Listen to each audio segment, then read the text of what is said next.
I'll try my best not to make this a word wall. I don't know where to start. This whole situation is embarrassing, and I am just done with it. I've been with my husband for 5 years now. Married for 3. Well, long story short, his mom was always overwhelming and bold with her input on everything, to put it nicely. I genuinely think it's not fair to be mad at your partner for something he didn't do himself. He can't control what his mom do or say.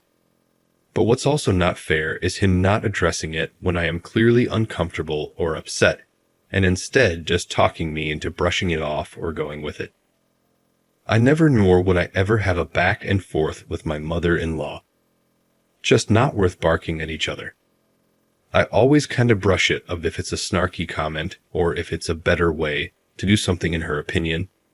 I'll just tell her thanks for the suggestion, but we are fine. It's actually true, the saying, when you marry someone, you marry their family. I think the way to handle it is each spouse should keep his side of the family in line, for lack of a better way to say it. I deal with my parents and their shenanigans, and I expected him to do the same. He never did. He always asks me to give her some grace. Well, it's hard when that person is insulting you. For a while now, she has been making comments about how my son doesn't look like my husband when he was a toddler. Basically accusing me of sleeping around. This, rightfully so, upset me. Sorry, my genes are strong, what do I tell you? I was short with my husband because he didn't address how out of pocket and disrespectful this whole thing is. It has been a week since my husband, well, soon-to-be ex-husband, told me that he would be doing a paternity DNA test. Not because he thinks that it's not his son, but to shut his mom up. Yes, exactly what I read. I don't know which one is worse, him accusing me of cheating or this shit. But all I know is this is audacious. I didn't cheat, and I am not concerned one bit about the test results. I wasn't going to stop him from taking a DNA test or whatever, but I just know I don't want to deal with this any longer. I am looking for an apartment, and I talked to a landlord the day after he brought this DNA test thing up, and I've been acting more than normal since. We'll be getting the results in 2 days. I can't wait. He will be also getting divorce papers with that too. I know for fact he won't see it coming.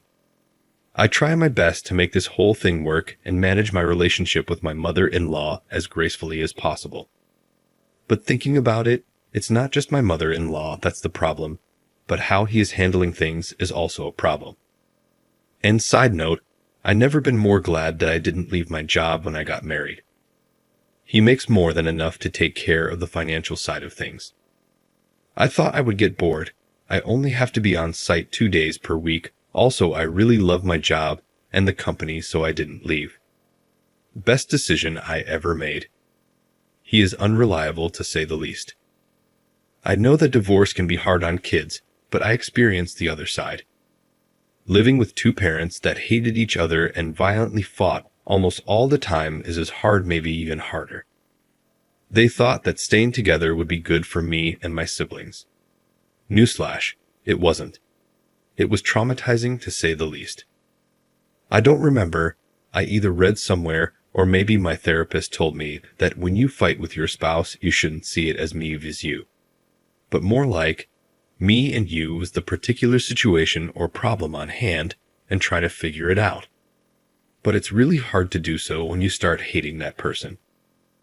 I don't want my son to live like that because I tell one thing, I just can't stand my husband anymore. I don't know if this is a weird way of saying it, but I just don't respect him anymore, if that makes sense. I just see an unreliable man, and I know for fact that our fights won't be the same as before.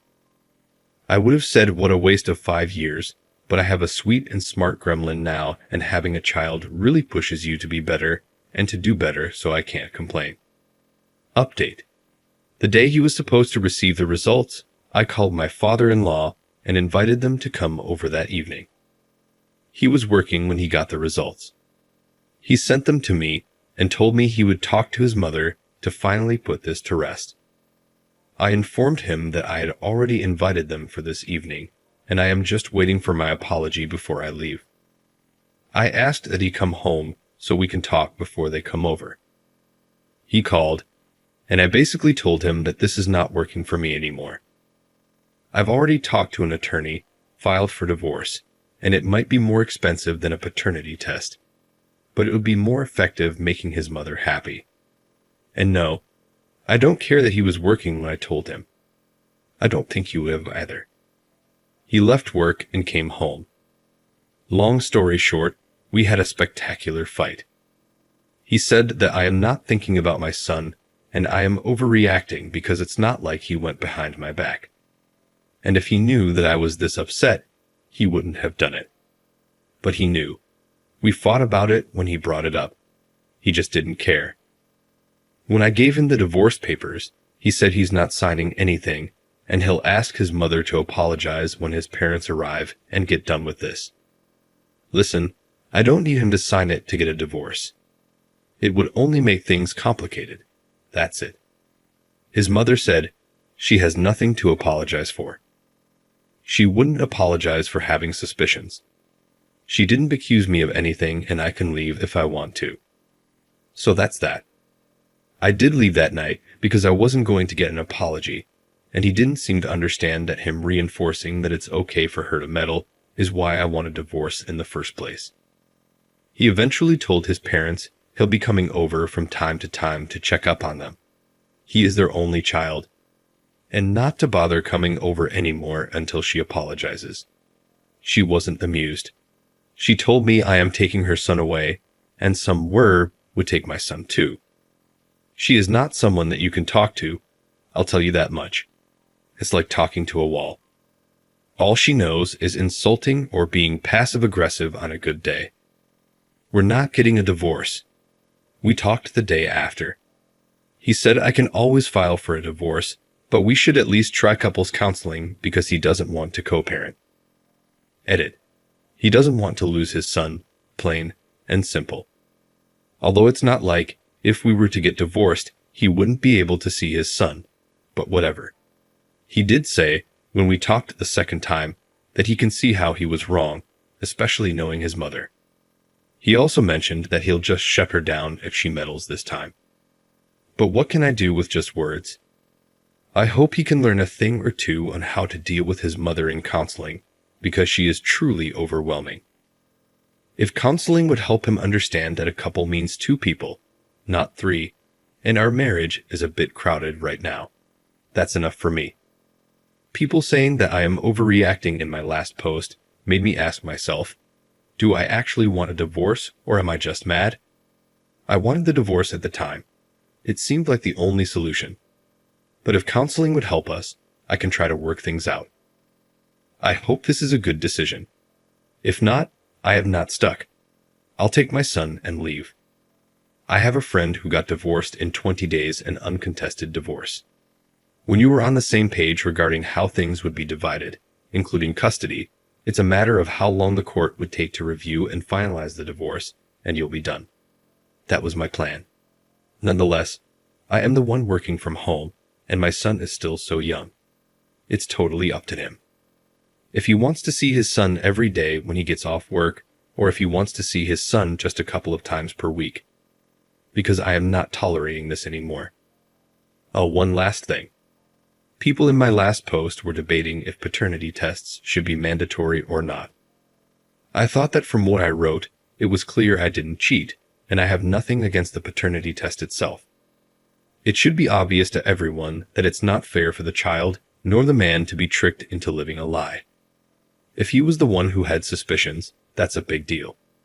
We would have talked about why he thinks that, taken the paternity test for his peace of mind, and made sure we can trust each other then move on. All without anyone interfering, let alone requesting the paternity test. Edit 2. Someone asked curious why they asked for the test, and why you're so against it. I don't want to assume there was some troubles in the past, but I feel like there's a lot of lead up and information left out here. At this point, I've shared so much that these aren't too many details, I guess. I am not religious. I also dated women at a certain time. She doesn't like that and thinks that me not being religious or not being straight means I have no values or something. She hates that her son married a non-religious person. He is a believer, but he's a non-practicing believer. Either way, his religion or my lack of belief doesn't cause us any problems in our day-to-day life. I hope this clarifies things for you.